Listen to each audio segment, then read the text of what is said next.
चलेगा कैसे ये? चल रहा है। चल रहा है। तो जैसे कि हमारा यार कल वो अपना गणतंत्र दिवस है, रिपब्लिक। अच्छा भैया, है ना। अब स्वतंत्रता दिवस तो समझ में ही आता है कि नाम से भैया स्वतंत्र हुआ भारत। अब यार हम भैया कक्षा तीसरी या चौथी में थे, तो हमने अपने गुरुदेव से पूछा कि सर ये जो लड्डू खा रहे हैं ये किस उपलक्ष्य में खा रहे हैं? उसने कहा पास आओ, ड्रम वाली डंडी उठाई और सूद दिया हमको 10-15 तो। अच्छा भैया, कह रहा है तुम्हें ये भी नहीं पता? हमने कहा नहीं गुरुजी। तो कहने लगे कि आज क्या है? हमने कहा सरस्वती स्कूल में पढ़ते थे। कहने लगे गणतंत्र दिवस। अच्छा। हमने कहा गणतंत्र दिवस है। तो बोलने लगे गणतंत्र दिवस क्यों होता है? हमने कहा सर नहीं पता। कहता है इसको 20 बार बोलो शब्द को। गोपाल आचार्य जी थे हमारे, हमने यार 20 बार बोला। फिर हमसे बोले अब समझे इसका मतलब? हमने कहा पहले तो जाएंगे, जो मतलब समझ में ही नहीं आया है अभी मतलब पूछेंगे, मतलब बताओ। हमने कहा सर हमको तो समझ में नहीं आया क्या होता है। तो उसके बाद क्या हुआ? हमने कहा सर नहीं आया। फिर हमको 10-15 छड़ी मारा। फिर उसके बाद हमने कहा सर आप बता दो क्या होता है। तो कहने लगे स्वतंत्रता दिवस मतलब पहले बताओ क्या होता है। हमने कहा सर देश स्वतंत्र हुआ। कहते हैं किससे? हमने कहा अंग्रेजों से। कहते हैं वेरी गुड। अब फिर कहते हैं कि हमने कहा अब सर बता दो, अब तो बता दो, लड्डू भी खत्म होने वाले हैं, 20-25 छड़ी भी खा चुके हैं आपसे। तो उन्होंने हमको ये बताया गणतंत्र दिवस का मतलब होता है जैसे अभी अपने आपको छड़ी मारा, छड़ी मारने के बाद दर्द हुआ तुमको। और उसका एहसास हुआ, तो जैसे हमारा 15 अगस्त यानी स्वतंत्रता दिवस में जो क्रांतिकारी शहीद हुए थे, उनके दुख के लिए हम लोग गणतंत्र दिवस मनाते हैं। गोपालाचार्य जी ने बता दिया।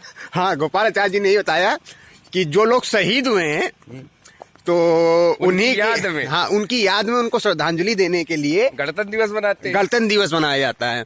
और भैया हमको तो लगता है हम इंटर भी पास हो गए, फर्स्ट सेकंड थर्ड ग्रेजुएशन भी कंप्लीट हो गया 2016 में। अच्छा भैया, हमको गणतंत्र दिवस मतलब यही होता है, मतलब पता हुआ था कि 26 जनवरी मनाया जाता है कि जितने भी लोग हमारे शहीद हुए क्रांतिकारी उन्हें क्या बोलते हैं श्रद्धांजलि देने के लिए। लेकिन भैया ये ऐसा कुछ सत्यवत नहीं है। और ये भारत में बहुत बड़ी बात है कि शायद से 99% लोग ऐसे हैं जिन्हें यही नहीं पता है कि गणतंत्र दिवस का मतलब क्या है। अगर 26 जनवरी को, क्योंकि हम भी 2016 तक हमको भी मतलब नहीं पता था गणतंत्र दिवस का। तो भैया मतलब समझ लीजिए गणतंत्र दिवस का क्या होता है।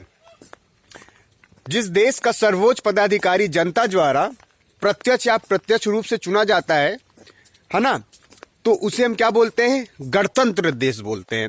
जैसा हमारा भारत में 26 जनवरी 1950 को Deepak ji Rajendra Prasad as a president राष्ट्रपति है ना शपथ ले रहे हैं। और प्रेसिडेंटी हमारा जो होता है सर्वोच्च पद होता है। सर्वोच्च जो पोस्ट है, हाईएस्ट पोस्ट इंडिया के अंदर कौन सी है? प्रेसिडेंट की है। और 26 जनवरी 1950 को जब इन्होंने शपथ लिया और प्रेसिडेंट जैसे ही हमारे पावर में आए, अस्तित्व में आए, तो उसी दिन से ही भारत क्या हो गया? हमारा गणतंत्र हो गया। तो ये कोई श्रद्धांजलि का मैटर नहीं है ना। और बाकी 1929 हो गया। कहीं ना कहीं जो हमारा ये लाहौर वाला जवाहरलाल नेहरू का कांग्रेस अधिवेशन से जुड़ी हुई बातें थी। तो भैया गणतंत्र दिवस जो हमारा है उसका सिर्फ और सिर्फ इतना मतलब है कि आप जो गणतंत्र दिवस बना रहे हो है ना, वो सिर्फ उसी आपका जो सबसे बड़ी पोस्ट है इंडिया के अंदर, वो कोई ऐसा नहीं है कि राजशाही नहीं है कि मोनार्ची चल रही है कि वंशावली के आधार पर वंशानुगत नहीं है ना। यहाँ पे राजतंत्रात्मक नहीं है, लोकतंत्रात्मक है। हाँ, लोकतंत्र द्वारा चुना जाएगा, जनता के द्वारा चुना जाएगा। जनता के द्वारा भारत में सबसे बड़ा पद का अधिकारी यानी कि मुखिया चुना जाएगा। ऐसी ही व्यवस्था को लोकतंत्रात्मक या गणतंत्रात्मक व्यवस्था। हाँ, गणतंत्रात्मक बोले तो गणतंत्रात्मक जो है तभी हमारा 26 जनवरी को गणतंत्र, क्योंकि उस दिन हाईएस्ट जो हमारा जो पोस्ट में बैठे जो प्रेसिडेंट है अस्तित्व में आ गए थे। तो ये कोई श्रद्धांजलि देने के लिए कुछ नहीं होता है ना। तो आप सभी को भैया गणतंत्र दिवस की बहुत बहुत बधाई हो, हार्दिक शुभकामनाएं। हमारी तरफ से भैया एक लड्डू खाइएगा, चाहे बूंदी का खाइएगा, चाहे जो है बेसन का खाइएगा, मुस्कुराते रहिएगा। हाँ भैया जबरदस्त, क्योंकि सरकार बहुत टाइट है, पता चलेंगे आगे चल के हम लोग। भारत माता की जय, गणतंत्र दिवस जय जय।